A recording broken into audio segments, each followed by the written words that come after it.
with a vote of 42 in favor of the motion, 1 against the motion, and 3 abstain, the chair therefore declares the impeachment complaint of De Jesus insufficient in substance. With vote in favor of the motion, 7, and those against the motion, 39, with 0 abstention. The chair declares the Masa et al. Impeachment complaint insufficient in substance. Isang malinaw na halimbawa, ang malubhang kapabayaan ng Pangulo sa pagpayag na salaulain ang pambansang budget ng kanyang mga kaalyado. Daang-daang bilyong piso ayon mismo sa reklamo. Inayagan ang insertions, diversions at manipulasyon. At sa kabila nito, nilagdaan at ipinatupad ang paglalabas ng mga pondong ito.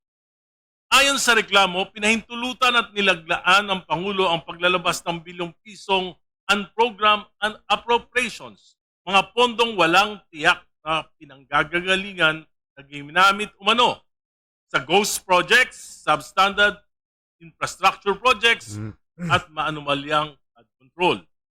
Hindi ito simpleng pagkukulang. Ito ay systematic acts na tuwirang pumapasok sa betrayal of public trust.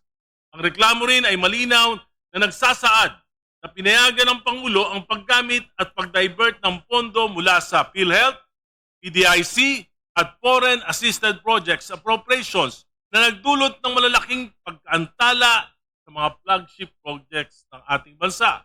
Metro Manila Subway, PNR Elevated Rail at iba pa. Ang epekto nito, bilyong-bilyong pisong nawala dahil sa commitment fees, penalties at price escalation. Ito ay tunay na perang nawala, tunay na oportunidad na nasayang, at tunay na pasaning ipinapataw sa mamamayang Pilipino. Ang reklamo ay malinaw na sumasagot sa mga batayang tanong. Sino ang gumawa? Ang Pangulo. Ano ang ginawa? Pinayagan at nilagdaan ng budget, manipulation at anomalous releases. Kailan? 2023, 2024 at 2025 GAA. Paano? Sa pag-aproba ng releases at kabituang pigilan ang diversion ng pondo. Higit sa lahat, may direktang ugnayan ang mga gawain ito sa impeachable offense na betrayal of public trust. Ang mga aligasyon ay grabe. Tinatamaan ang public interest, sinisira ang constitutional order at winawasak ang tiwala ng mamamayan sa pamahalaan. Kung mapapatunayang totoo ang mga ito, may nagawang impeachable offense ang Pangulo. Yan lang ang dapat nating pagpasyahan sa yugtong ito. Dapat bigyan ng pagkakataon ng mga nagrereklamo na magharap ng mga ebidensya, magsumite ng mga sworn statements at mapatunayan ang kanilang mga aligasyon. Kasabay nito, dapat ding bigyan ng pagkakataon ng Pangulo na ipagtanggol niya ang kanyang sarili. Ito ay hindi pag-uusig. Ito ay due process. Ito ay hustisya para sa nagrereklamo, para sa Pangulo, at higit sa lahat, para sa mamamayang Pilipino na may karapatang malaman, pinabayaan ba? May ginawa bang kasalanan? Pinagnakawan ba tayo? Kapag pinatay ang investigasyon, pipigilan ng komiting ito ang pag-usad ng investigasyon, ang magiging imahe ng Kamara ay may pinagtatakpan. Lalo na't maraming mambabatas ang di umano'y nakinabang.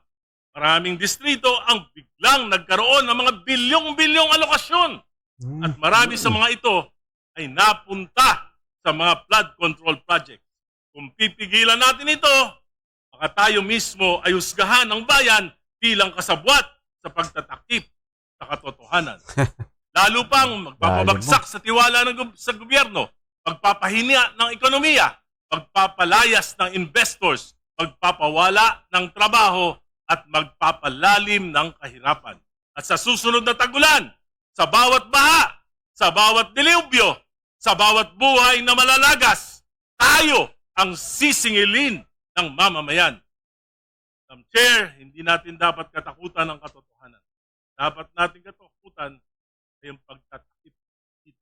Kayagan nating umusad ang investigasyon, hindi para sa Pangulo, hindi para sa atin, kundi para ipagtanggol ang konstitusyon ng Republika. Maraming salamat. Yes, Mr. Chair, I just would like to, I do not agree with the decision of the Supreme Court in dismissing the impeachment case against Vice President Sara. But at this point in time, in this impeachment proceeding against PBBM, I would like to agree with the statement of Justice Marvin Leonen. And I would like to quote what he said. He said, impeachment should never be abused to maintain the hegemonic dominance of greed by shaming those who occupy high government positions into preventing them into doing what they were sworn to do. This is why impeachment has been designed so that it is not merely a political process initiated by mere allegations, sabi niya, or by perceived public acclaim, shaped by the propagandistic effect of timed press releases or a responsible viral post on social media. Now, that is the statement of the Senior Associate Justice Marvic Leonen. At this point, Mr. Chair, as we talk about this impeachment of PBBM, I would rather agree with the statement of Associate Justice Marvic Leonen. Kanina po, palaging binabanggit yung hypothetical. Hindi ko alam kung naunawaan ng ordinaryo mamamayan natin ang ibig sabihin yan. But I would like to give a description of the meaning of the word hypothetical. It means imagine, suppose, or based on a suggested idea or theory rather than reality.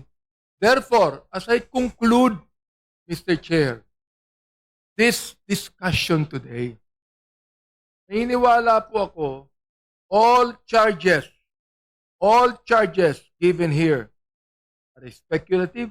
They are not only allegations as admitted even by the respondent. They are allegations, but they are speculative and therefore they are also hearsay and therefore they are highly hypothetical and therefore the statement of Justice Marvic Leonen goes in tandem with the kind of impeachment that we are now doing against the President of the Republic. And therefore, to me, that is insufficiency of substance. Thank you very much. Thank you, Honorable Abante.